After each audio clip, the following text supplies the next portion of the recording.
Hello, and welcome back to the series on uh, Griscom et al. And land use land cover change using MODIS and Sentinel to dynamic world imagery.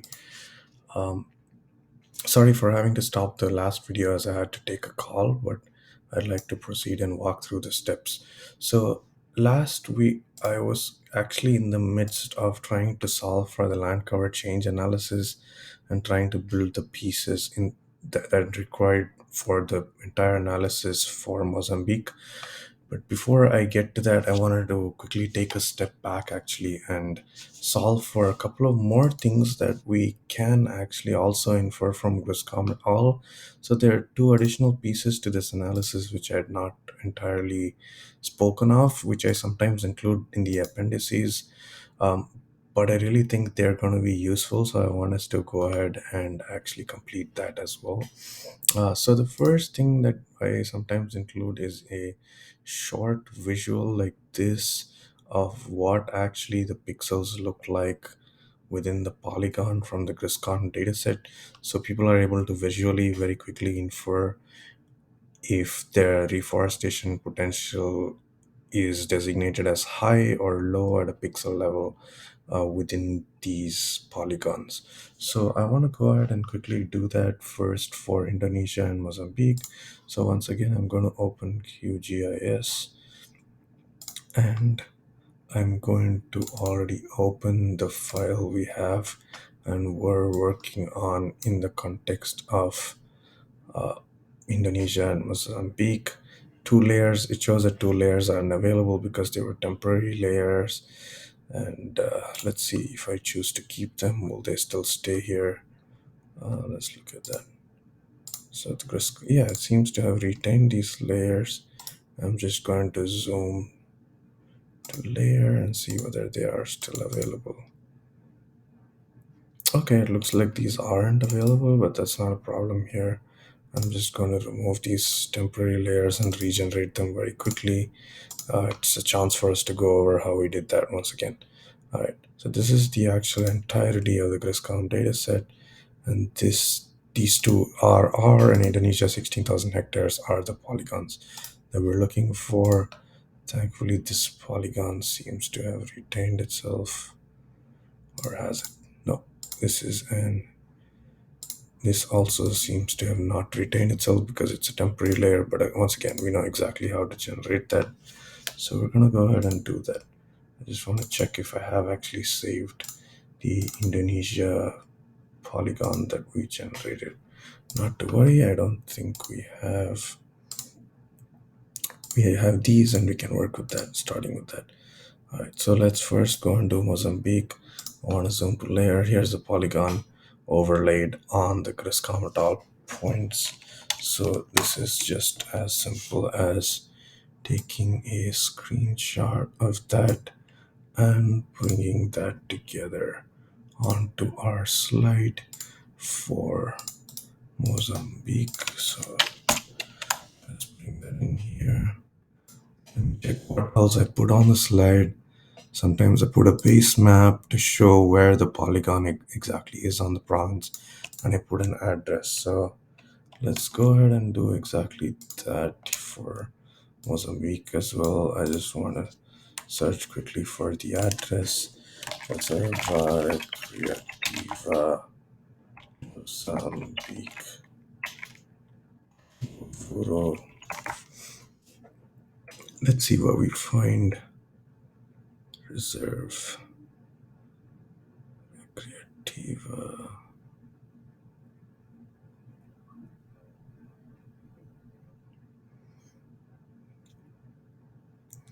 Doesn't really say much.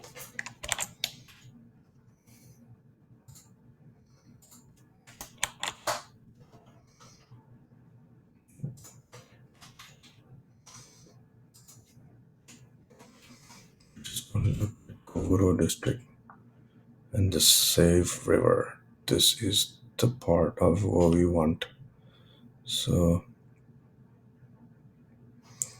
we will just say district to divide into two pastos. Great. So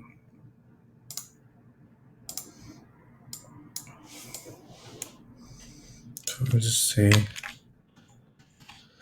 in this context, a creativa reserva is a forest reserve located within the Uvuro district near the river Save,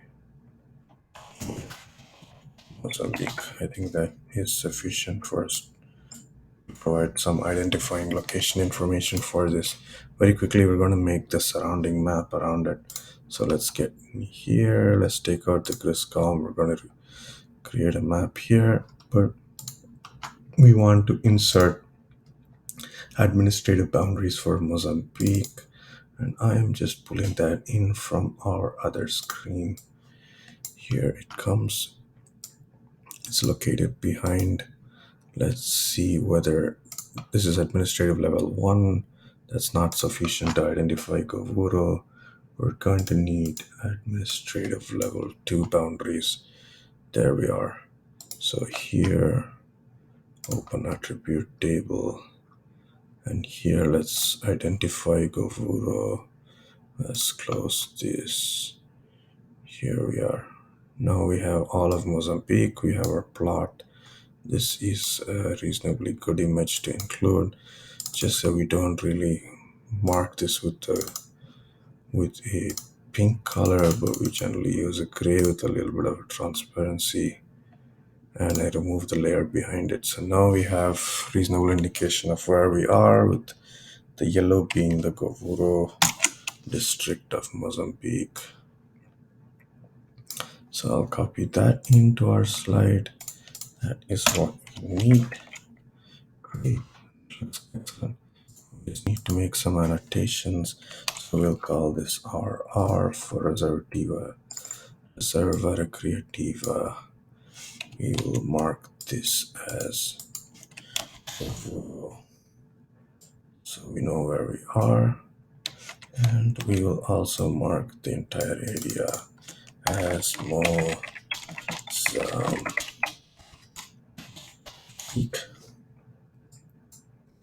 And we're good. So we didn't really have to reduce the Griscom dataset once again to this box. This is sufficient. So now we're going to go and duplicate this for Indonesia really quickly. Here we are, a new slide. And let's add this information in. So here we are. Let's load the Indonesia polygon, take out the Mozambique, zoom to layer, brings us to Indonesia, turn on the Griscom dataset. Great, this looks great. So this is a little funny. As you can see, this polygon spans 3 different forests. And if you can clearly see, the polygon is spanning the white areas to a large extent. And that's really only because we don't have enough pixel intensity. That doesn't mean there's no reforestation potential. We just need a much better data set to be able to prove that. So regardless, we can only comment on the information we have, and this analysis only pertains to this data set. So we'll just go ahead and put this here. We actually need to create some identifying information around what these 3 polygons are, and I thankfully did some additional work using some more detailed imagery. And we also have some information we received directly from the client, so we know what these are. So I'm just going to go and show you a slide that identifies that, and I'm going to then put that in for reference. So let's quickly go here. Let's go to Indonesia. So actually these 3 location sets of polygons you see here come from three forests that you see on this slide. So the one on the top left is a forest area called the Benakat forest. The one in the center, it looks like there are 3 palms, like 3 palms of your hand is how these polygons look.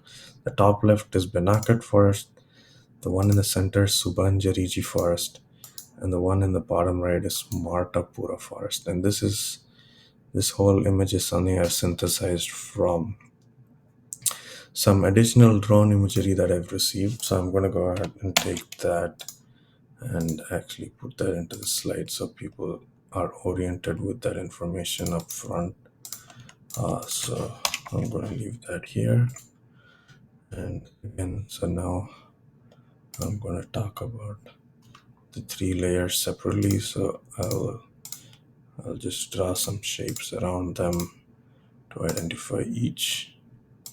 Right, here we are. This is Venakat forest, right?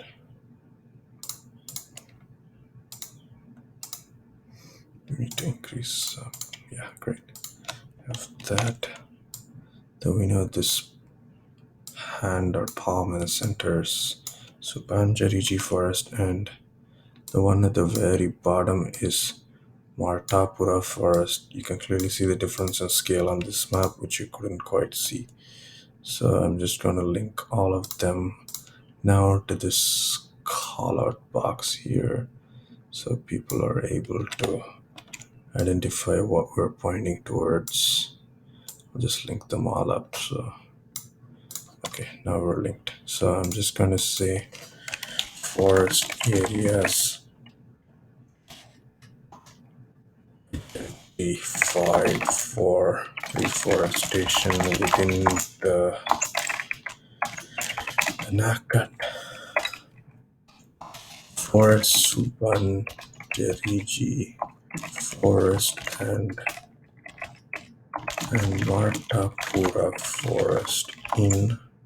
We gotta identify where in Indonesia this is, and that's easy. Let's turn off the Griscom dataset, and we know now we're in South Sumatra. Do we really need an Indonesian map here? Not really, because these forests stretch across so many different provinces. We're not gonna make some meaningful identification information by just talking about one forest. So I'm just gonna say it's in South Sumatra. So I think that should be sufficient. We'll put a map with some administrative boundaries there. Okay, in South Sumatra in Indonesia. Great. So we're done with the identifying information slides. Next piece of information that we add to these slides is calculating an estimate here. I'll just show this to you. I've done this for another project. But I try to calculate a weighted estimate of biomass tons per hectare that we can then multiply, which you see in each of these tables on the cell at the very bottom right. And I'm going to create this estimate so that we can actually multiply this weighted average biomass density with our total area to then derive a value for our carbon market tonnage. So tons per hectare times hectare. We want to finally arrive at tons of CO2 equivalent per year. So I'm going to make this table to get a weighted average biomass density estimate for Indonesia. So let's get in here and let's see what we need to add here to create this kind of estimate. Right, so first we need to add all our target ranges. Then we need to add the total number of, what we're adding here is the median of these two. So if we have 0 to 10, I want to actually make the median, per pixel biomass density. I could make it 5, but we round it down to 2. So we stay conservative. Similarly, this I'm going to make it 802, 902. So we want to kind of then make this smaller we're going to make this at a per hectare level by dividing it by 56.25, because we know in the context of this data set that each pixel is 56.25 hectares. And then we add the pixels here and we add the total of that. And we know that the total pixels in this context is 295 and the pixel breakdowns in these buckets is 237, 12, and 46. And finally, we need to calculate this weighted average tons per hectare, which is nothing but this number here in median times tons per hectare times the weight. And the weight is the pixels by the total pixels. And then we add a dollar there. So when we move the formula, that the same thing sticks. And for how many decimal points? I want only 3. So I will stop at that. I'm going to round down 0.029 to 0. Then I'm going to sum this up. See, I get conservative at every stage because it's such a back of the envelope estimate. We don't want to be overestimating anything. And I arrive at a weighted average biomass density of 3.08. And since the top row is 0, I'm actually just going to go and delete the row. That's not, we can't really do that, to be honest. Actually, yes, we can, because we don't consider that in the reforestable area. Just going to go and delete that, and with the remaining pixels that we have here, we end up creating, we only look at the pixels that are reforestable, okay? We end up creating 15.6 tons per hectare, which seems far more likely of a forest that's in its early stages, which tends to be around 15-20 tons per hectare. Mature forests tend to yield about 200 tons per hectare. So this is our information, and I want to just copy that to a new slide here. I don't want to link it, right? And I'm just gonna format this the way we do and get the font like that. Great. So I will put that in here. I will make this a reasonable size. I'll just get the alignments in order, and I'll put some kind of label like this, which says weighted average biomass density estimate. You can see we're moving a little fast, which is good. And then finally, we want to calculate the entire